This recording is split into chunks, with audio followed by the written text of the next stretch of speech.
ಸಾರಾಯಿ ಮಾಫಿಯಾ, ಯಾವ್ಯಾವ ಮಾಫಿಯಾಗಳಿದ್ದಾವಲ್ಲ ಎಲ್ಲ ಮಾಫಿಯಾಗಳು ಅಲ್ಲಿ ಕಾಂಗ್ರೆಸ್ನಲ್ಲಿ ಸೇರೆ. ಮೂಲ ಒಂದು ಏನಪ್ಪ ಅಲ್ಲೇ ಈಗ ನಿಮ್ಗೆ ಹಲವು ಸಲ ಚರ್ಚೆ ಮಾಡಿದ್ದೀನಿ ಅದನ್ನು. ಏನಪ್ಪ ಅಂತಂದ್ರೆ ಅಲ್ಲಿಯ ಒಂದು ಸಂಘಟನೆಯನ್ನು, ಒಂದು ಸಜ್ಜನದ ಸಂಘಟನೆಯನ್ನು ಮಾಡೋದ್ರಲ್ಲಿ ಅದು ಸೋತು ಹೋಗ್ಬಿಡ್ತು. RSS ಸಂಘನ ಅಲ್ಲಿ ಸಹಿತ ಒಂದು ಕಾಂಗ್ರೆಸ್ ಒಂದು ಹೊಸ ಸಂಘಟನೆ ಮಾಡಿಕೊಂಡು ಮಾಡಿದ್ರೆ ಅದನ್ನು ಇಲ್ಲಂತಲ್ಲ, ಆದರೆ ಅದು ಉಳಿಸ್ಕೊಳ್ಳೋಕ್ಕಾಗಲಿಲ್ಲ. ಸೇವಾ ಸಂಘ ಅಥವಾ ಸೇವಾದಳ ನಿಮಗೆ ಗೊತ್ತದ. ಆ ಸೇವಾದಳವನ್ನು ಇವತ್ತು ಇಟ್ಟುಕೊಂಡಿದ್ರೆ ಇವತ್ತೊಂದು ಸ್ಪರ್ಧೆಯಾಗಿ ಉಳಿದಿತ್ತು. ಯಾರಿಗೆ? ಈ RSSನಲ್ಲಿ ಮೂಲತಃ ಮನುಸ್ಮೃತಿ ನೆಲೆಗಟ್ಟಿನಲ್ಲಿ ವರ್ಣಾಶ್ರಮ ಪದ್ಧತಿ, ಜಾತಿ ಪದ್ಧತಿ ಇವೆಲ್ಲ ಇಟ್ಕೊಂಡು ಹೋಗುವಂಥದ್ದು. ಅದೇ ನೆಲೆಯಲ್ಲಿ ಇವತ್ತು ನೋಡ್ರಿ ನೀವು ಮಹಾರಾಷ್ಟ್ರದಲ್ಲಿ ಆಗಿರ್ಬೋದು, ಇನ್ನೊಂದು ಕಡೆ ಆಗಿರ್ಬೋದು, ಮಧ್ಯದಾಗಿ ಅವ್ರ ಗುರಿ ಏನಿತ್ತಪ್ಪ ಅಂತಂದರೆ RSSದು ತಮ್ಮದೇ ಅಂತ ಒಂದು ರಾಜಕೀಯ ಶಕ್ತಿ ಬರಬೇಕು ಅಂತಂದರು. ಮೊದಲು ಜನಸಂಘ ಮಾಡಿದರು, ಆಮೇಲೆ ಭಾರತೀಯ ಜನತಾ ಪಕ್ಷ ಬಂತು. ಈಗ ಭಾರತೀಯ ಜನತಾ ಪಕ್ಷ ಪೂರ್ತಿ ಅವರು ಅಂಡರಲ್ಲಿ ತೆಗೆದುಕೊಳ್ಳೋಂಥ ಪ್ರಯತ್ನ ಮಾಡಿದರು. ನನಗೆ ವಾಜಪೇಯಿ ಅವರು ಬಂದರು, ಅವ್ರ ಮೇಲೆ ಕಂಟ್ರೋಲ್ ಇಟ್ಕೊಂಡಿದ್ರು.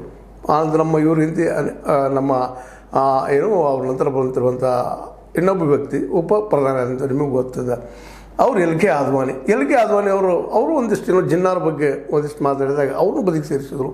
ಮೋದಿಯವ್ರನ್ನ ತಂದರು, ಮೋದಿಯವರು ಬಂದರು, ಪ್ರಚಾರಕರು, ದೊಡ್ಡ ಮಾತುಗಾರರು, ಕೆಲಸಗಾರರು, ಹೌದಲ್ಲೋ ಬೇರೆ ವಿಷಯ, ಏನು ಮಾಡಿದ್ರು ಅದು ಬೇರೆ ವಿಷಯ. ಆದರೆ ಇವತ್ತಿನ ಆರ್ಥಿಕ ಸೋಲಿಗೆ ಅವರೇ ಕಾರಣ, ಇದರಲ್ಲಿ ಎರಡು ಮಾತೇ ಇಲ್ಲ. ಆದರೆ ಅವ್ರಿಗೂ ಒಂದು ವಯಸ್ಸು ಅಂತ್ಯದ್ದೇ ಇರ್ತದೆ, ಅದು ಸಮೀಪ ಬರ್ತದೆ. ಈಗ ನಿಜವಾಗಿಯೂ ಮೋದಿಯವರ ಕಾಲ ಕಡಿಮೆ ಆಗ್ತದೆ. ಅದೇ ಸಂದರ್ಭದಲ್ಲೇ ಪಾದಯಾತ್ರೆ ಮೂಲಕ, ಇನ್ನುಳಿದ ಯಾತ್ರೆಗಳ ಮೂಲಕ, ಬಸ್ ಯಾತ್ರೆಗಳ ಮೂಲಕ ನಮ್ಮ ರಾಹುಲ್ ಗಾಂಧಿಯವರು ಬೆಳೀತಾ ಇದ್ದಿದ್ದು ಈ ಮೋದಿಯವರಿಗೆ ಒಂದು ರೀತಿ ಏನಪ್ಪ ಅಂದ್ರೆ ಎದುರಾಗಿ ಒಬ್ಬರು ಇರುವಂಥದ್ದು. ಇದನ್ನು ಅರ್ಥ ಮಾಡ್ಕೊಂಡಂಥ ಮೋದಿಯವರ ನಮ್ಮ RSS ಸಂಘಟನೆ, ಈ ನಮ್ಮ ಮೋಹನ್ ಭಾಗವತರು ಮೋದಿಯವರು ಕಂಟ್ರೋಲ್ ಮಾಡೋ ಸಲುವಾಗಿ ಇವತ್ತು ಸ್ವತಃ ಅವರ ಏನಪ್ಪ ಅಂದ್ರೆ ಈ ಫೀಲ್ಡಿಗೆ ಇಳಿದ ಇವತ್ತು ಫಡ್ನವೀಸರನ್ನ ಮುಖ್ಯಮಂತ್ರಿ ಮಾಡುವಲ್ಲೇ ಹರಿಯಾಣದಲ್ಲಿ ಅಧಿಕಾರಕ್ಕೆ ಬರೋಂಗೆ ಮಾಡಿಕೊಂಡ್ರು. ಮೋದಿಯವರಿಗೆ ಹೇಳಿದರು, ಇಲ್ಲಪ್ಪ ನೀವು ರಾಜ್ಯಗಳ ಮಟ್ಟದಲ್ಲ ನಿಮ್ಮ ಸಂಘಟನೆ ಅಲ್ಲಿ ನಾಯಕರನ್ನು ಬೆಳೆಸ್ರಿ ಅಂತೇಳಿ. ಆದರೆ ಅದು ಮಾಡಲಿಲ್ಲ ಅವರು ಮೋದಿಯವರು. ನಿಧಾನಕ್ಕೆ ಇಡೀ ದೇಶವನ್ನು ತಮ್ಮ ಕಬಂಧ ಭಾವಕ್ಕೆ ತೊಳಿಕೊಂಡ್ರು.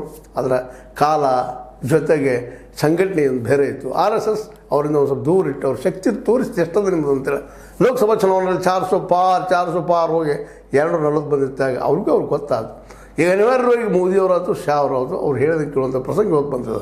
ಇವತ್ತು ಏನಾದರೂ ಹರಿಯಾಣ ಮತ್ತು ಅದೇ ಕಾಲಕ್ಕೆ ಮಹಾರಾಷ್ಟ್ರ ಗೆದ್ದಿದ್ರೆ ಅದು RSS. ಈ ಎಲ್ಲ ನೆಲೆಯಲ್ಲೇ ಇವತ್ತು ಕಾಂಗ್ರೆಸ್ ಸಹಿತ ಭಾಳ ಎಚ್ಚರಿಕೆ ಹೆಜ್ಜೆಡಬೇಕಾಗಿದೆ. ಎಲ್ಲ ಇಷ್ಟೆಲ್ಲ ಮಾಡಿದರು.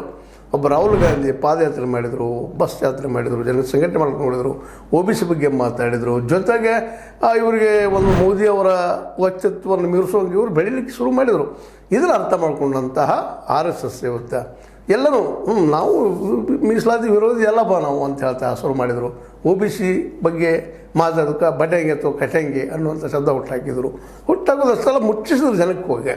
ಇವತ್ತು ಅದೆಲ್ಲದ್ರ ಒಟ್ಟು ಪರಿಣಾಮ ಇವತ್ತು RSS ಪ್ರಣೀತ BJP ಆಗಿಬಿಟ್ಟೈತೆ. ಇವತ್ತು RSS BJP ಎರಡು ಭಿನ್ನಿಲ್ಲ, ಇವತ್ತು ಎರಡು ಒಂದು. ಆದರೆ ಮೋದಿಯವರು ಇರುವವರೆಗೆ ಇರ್ತಾರೆ. ಇನ್ನು ಮುಂದಿನ ಚುನಾವಣೆಯಲ್ಲಿ ಇನ್ನೂ ಶಕ್ತಿ ಕುಂದಿದ್ರೆ ಅವ್ರನ್ನ ಬದಿಗೆ ಸೇರಿಸ್ತಾರೆ. ನಮ್ಮ LK ಆದ್ವಾನಿ ಅವ್ರ ಬದಿಗೆ ಸೇರಿಸೋ ಕಾಲ